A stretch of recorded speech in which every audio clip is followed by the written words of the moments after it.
Travelers in the frozen mountains speak of a white night when a mournful, flute-like sound drifted through the storm. Those who heard it felt both fear and an irresistible pull, drawn forward despite the abyss and blizzard ahead.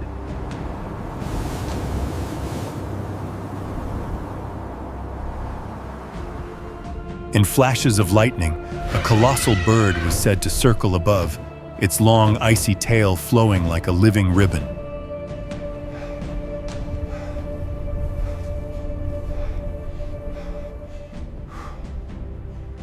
Each beat of its wings twisted the wind into a haunting song, shaping the snow into spiraling towers and luring the unwary into the heart of the storm, never to return. Encounters with a fully grown Articuno in the real world are said to be nearly impossible. For centuries, it has existed only as a shadow beyond fog and violent snowstorms, believed to dwell in remote, snow-covered mountains where almost no other life can survive. Blizzards are not a threat to Articuno, but a natural part of the world it inhabits. With massive wings built for endurance, it glides steadily through air that freezes nearly everything else, its calm, piercing gaze suggesting a creature that has witnessed thousands of winters pass. Yet somehow, in a frozen corner of the Arctic, I was lucky enough to meet one. Not a colossal god of the storm, not a distant legend in the clouds, but at the very beginning of its life.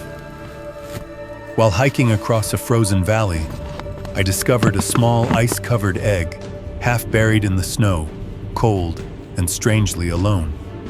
Fearing it had been abandoned, I carefully wrapped it in my jacket, placed it in my car, and brought it home to keep it warm and safe.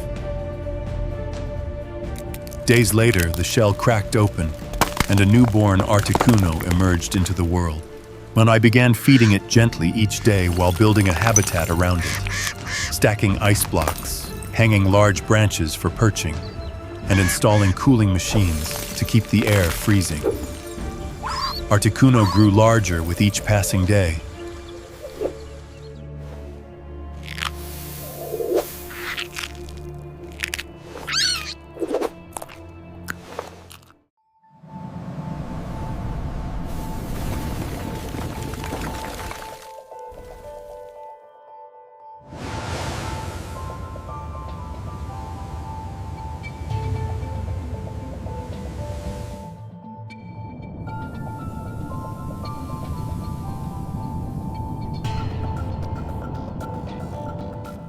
Its wings stronger, feathers brighter. It flew excitedly through the icy habitat, gliding between frozen perches, clearly enjoying the cold space it now called home. I soon discovered that Articuno had no sense of territory at all. It was surprisingly gentle, calm, and friendly toward everyone nearby. Its waterproof coat was remarkable, and it loved frolicking in the biting wind, chasing snowflakes drifting through the air and spinning around with childlike excitement. It even developed a funny habit of freezing nearly everything nearby, from a phone I accidentally left beside it to its own food bowl, coating objects in a thin layer of glittering frost. As Articuno continued to grow, keeping it inside a frozen city room began to feel unfair. I traveled north with it to the Arctic, where it gazed curiously across endless white landscapes, seeing true wilderness for the very first time.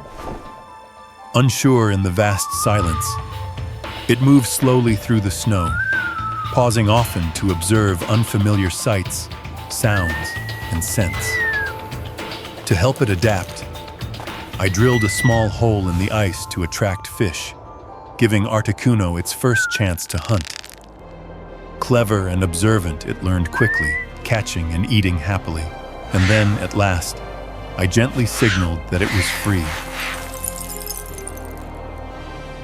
That this vast, frozen world was its true home. Articuno soared high into the pale sky.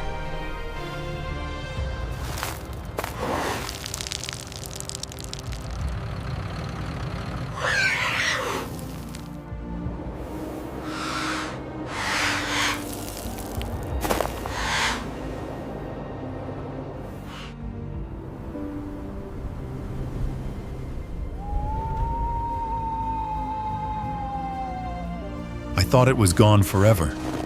But moments later, it returned, bowing slightly in gratitude, a gesture it had learned during its time living among humans, before disappearing into the endless white clouds.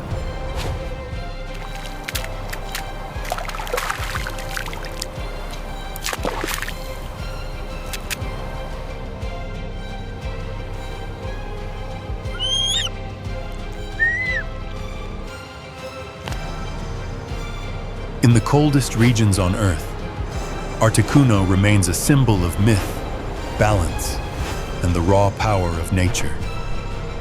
It lives in solitude, migrating across icy mountain ranges, resting briefly in untouched snow between long journeys.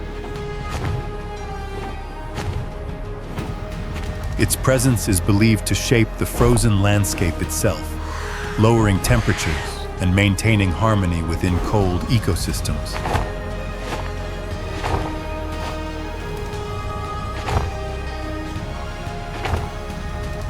Yet today, the world Articuno calls home is beginning to change.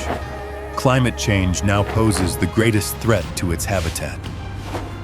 Even so, Articuno endures, surviving where few others can.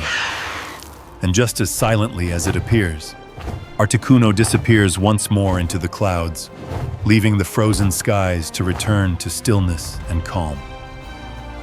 This is Articuno, guardian of the frozen skies.